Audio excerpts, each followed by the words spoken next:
गांव में एक चोर रहता था जिसका नाम चेनू था।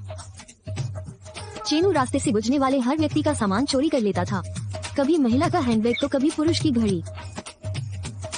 हे भगवान, इस चानू ने मेरा सोने का शुभ धागा चुरा लिया, कृपया उसे पकड़ो। गांव वाले चेनू के पीछे दौड़ रहे थे।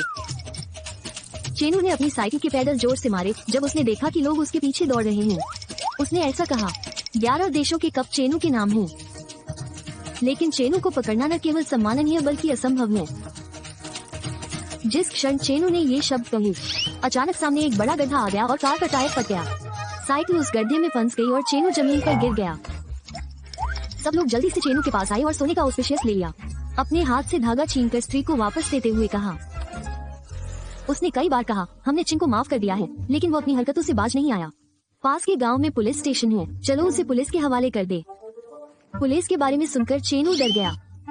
अरे नहीं भाई, ऐसा मत करो, मैं आज के बाद कभी भी कमर नहीं खींचूंगा, कृपया मुझे आखिरी बार माफ कर दो।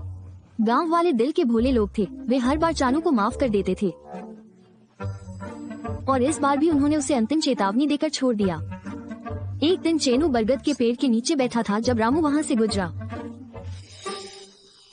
अरे रामू भाई, तुम कहाँ जा रहे हो? आज गणेश चतुर्थी का पहला दिन है, सभी गांव वाले एक साथ इकट्ठे हुए हैं और एक पंडाल बनाया है। मैं वहाँ पूजा करने जा रहा हूँ। अच्छा, तो चलो मैं भी तुम्हारे साथ चलता हूँ। अरे नहीं नहीं, तुम वहाँ नहीं आ सकते। लेकिन क्यों भाई?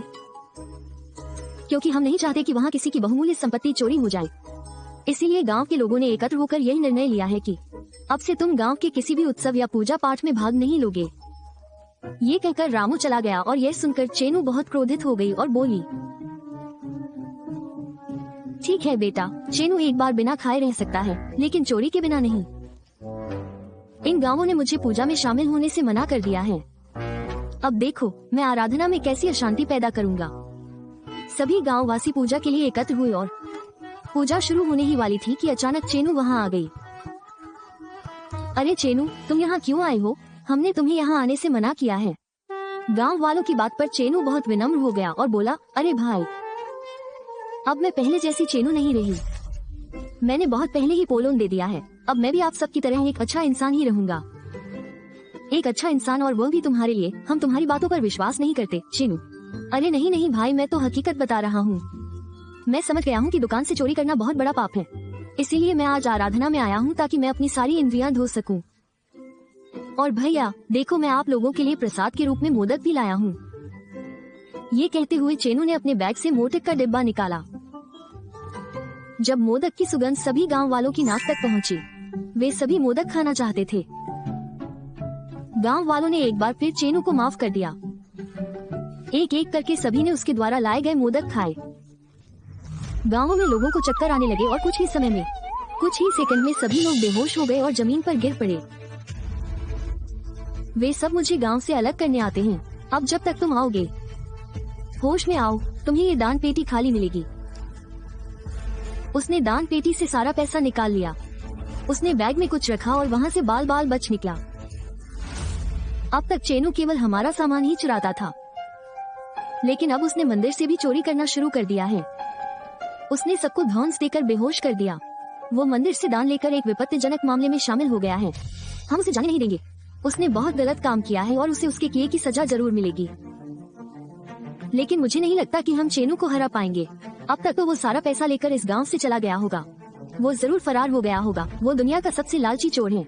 लालच उसे एक बार फिर इस गांव में खींच लाएगा। मेरे पास एक बढ़िया विचार है। चेनू गांव छोड़कर बैठा था।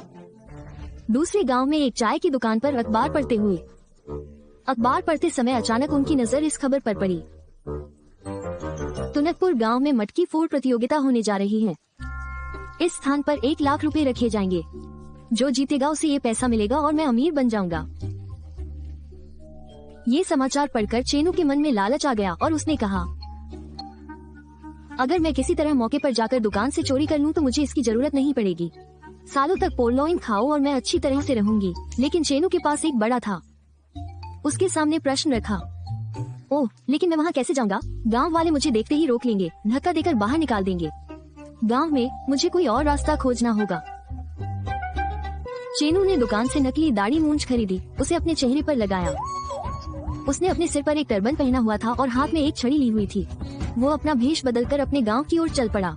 जब चेनू अपने गांव पहुंचा तो एक भी ग्रामीण उसे पहचान नहीं सका। उसने देखा कि वहां तैयारियां चल रही थी। अगले दिन होने वाले मटकी फोड़ने के लिए पंडाल बनाया गया।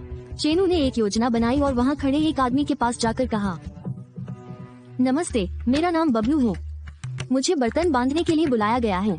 क्या तुम मुझे बता सकते हो कि बर्तन कहाँ रखा है? वो आदमी चेनू की योजना से अनजान था। उसने चेनू की बात पर विश्वास कर लिया और चेनू से कहा, पंडाल के पीछे बक्सा रखा है। पोर्ट उसी डिब्बे के पास है, जाकर ले लो। चेनू खुशी खुशी पंडाल की ओर चला गया। वो वापस वहां गया और देखा कि बड़े बक्से के पास एक छोटा बर्तन रखा हुआ था। जैसे ही उसने बर्तन देखा, वो बोला, अरे देखो, मैंने इन गांवों का कैसे पता लगाया है।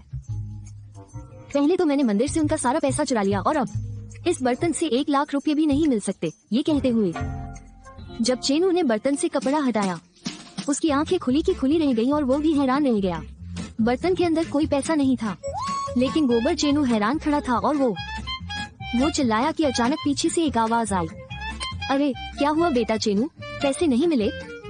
ये सुनकर चेनू पीछे मुड़ा और देखा कि सभी गांव वाले उसके सामने खड़े हैं। चेनू कौन है? आप सबने गलतफहमी जताई है। जैसे ही चेन ने ये कहा, एक आदमी ने चेनू की दाढ़ी और मूंछ खींच ली। चेनू का असली चेहरा अब सामने आ गया था, सबके सामने। हे चेन, क्या तुम समझते हो कि हम इतने मूर्ख हैं कि तुम्हें दोबारा लूटने का मौका देंगे?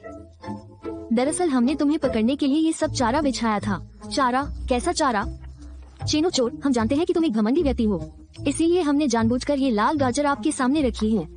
अखबार में खबर छपी थी कि बर्तन में एक कमी है।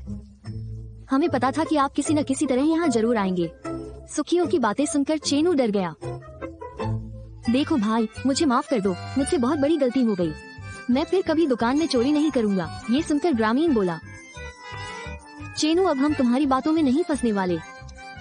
हमने पुलिस को सूचित कर दिया है और वे अब आ रहे हैं।